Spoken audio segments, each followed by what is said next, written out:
ওরে বলো বলো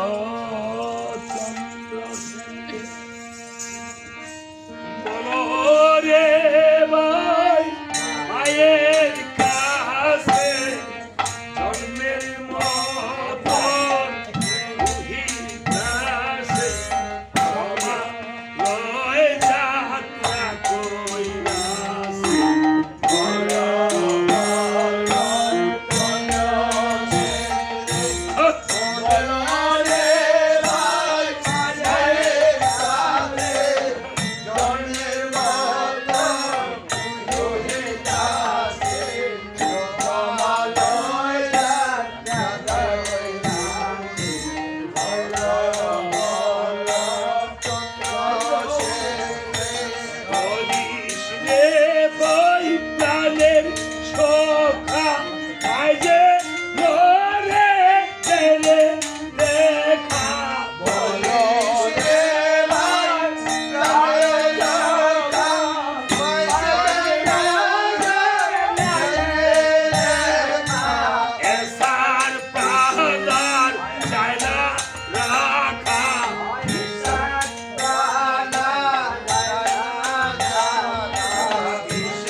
হয়তো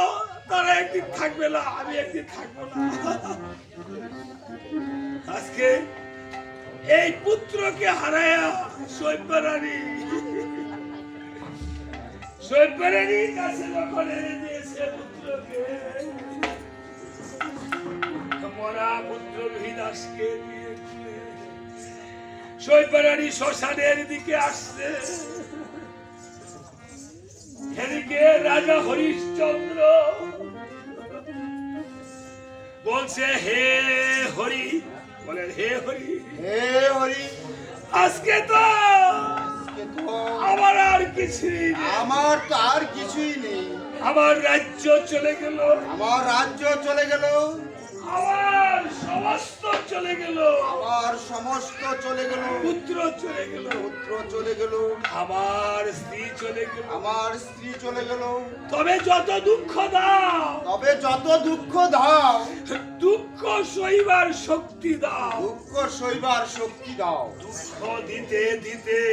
দুঃখ দিতে দিতে এই দেহ ভাণ্ড যদি ভেঙে যায়, এই দেহ ভাণ্ডর যদি ভেঙে যায়, তাহলে দুঃখ দিলে কোথায়? তাহলে আর দুঃখ দিবে কোথায়?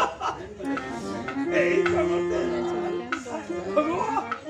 এই দেহ ভাণ্ড ভেঙে গেলে আর কোথায় দুঃখ দিবে? এই কান্নার অভিনয় করে আমার জীবন কান পারতেন না, কেড়ে পারতেন না জানেন? আপনি এই রুদ্রাস্ক ময়লা মনে পয়লা হাতে বলে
বাবাইয়া কি দেখিতেছ মালা পরে কি পাইয়াছ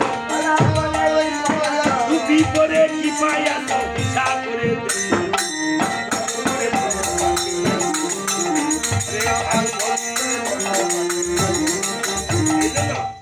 রুদ্রাক্ষর শিবের তো তেজ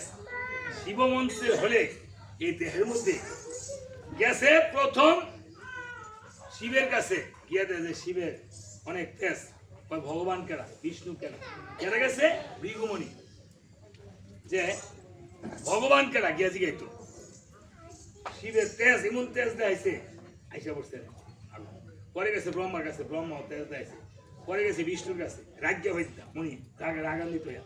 বিষ্ণুর কাছে গেছে পরে বিষ্ণু দিয়ে গেছে হে প্রভু তুমি কি জানো ভগবান কেনা বিষ্ণু কোনো কথা বলে না ভৃগুমণি কি করলো পায়ে খরম আসলো খরম দিয়া প্রভুর বক্ষেলার থেকে এই ভৃগুমণির পদচিহ্ন বক্ষে এবার বিষ্ণু বলতেছে হে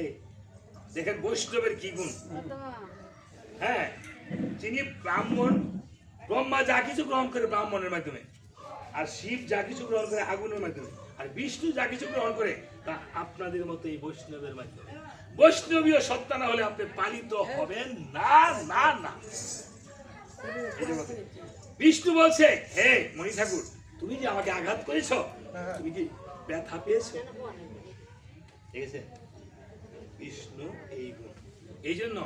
বিষ্ণু না হলে সহিংসতা না হলে সহিংসতাই ধর্ম যাবে না তবে ভালো এই বিষ্ণু অর্থাৎ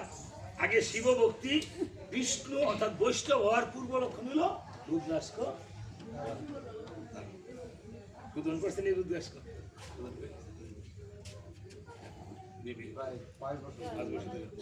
ভগবান যেন কৃপা করে যাক এই বলে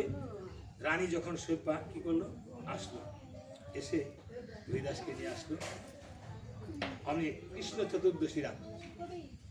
কৃষ্ণা ত্রয়োদশী এই যে গেল হ্যাঁ কি মাসে চৈত্রী মাসে না কৃষ্ণ ত্রয়োদশী মধু কৃষ্ণ ত্রয়োদশী যে স্নান হলো খালি পূর্ণিমায় খালি ভালো না অমাবস্য কৃষ্ণপক্ষ ভালো হ্যাঁ কখন যদি সেই পক্ষটা মধু কৃষ্ণ ত্রয়োদশী গানে গাইছে না ও গৌর কলঙ্ক চাঁদ উঠেছে নদী আর আকাশে পরে কৃষ্ণ পক্ষহীন কবে না একদিন পরে না রাহুল গ্রাসে বলেছে না কাজী এবার সৈব্যরানী যখন খেয়ে দিয়েছে চিনতে পারছে না রাত্রে অন্ধকার তো সৈব্যরানী বলছে ওগো কে তোমরা কোথায় আছো আমার পুত্রকে দাহ করে দাও বলছে ওগো এই তোমার পুত্র দাও দাহ করেই তো আমার কাজ দাও করি দাও বলছে করি দাও বলছে আমি কি করি দেবো আমার কাছে করি নাই বলো কি করি নেই ও এবার কি হইলি করি নেই করি নেই হ্যাঁ হ্যাঁ যা যা সারাদিনে একটা মরা পেয়েছি সারাদিনে একটা মরা পেয়েছি আর এখন করি নাই আর এখন করি দূর হয়ে যা দূর হয়ে যা আমরা পাড়ার শেষ পর্যায়ে চলে এসেছি মা সবাই প্রসাদ নিয়ে যাবে হ্যাঁ প্রসাদ নিয়ে যাবেন ঘটে জল নিয়ে যাবেন এই চামড়ের আশীর্বাদ কেউ না পারে নিয়ে যাবেন বাইরে করে ঘরে করে তো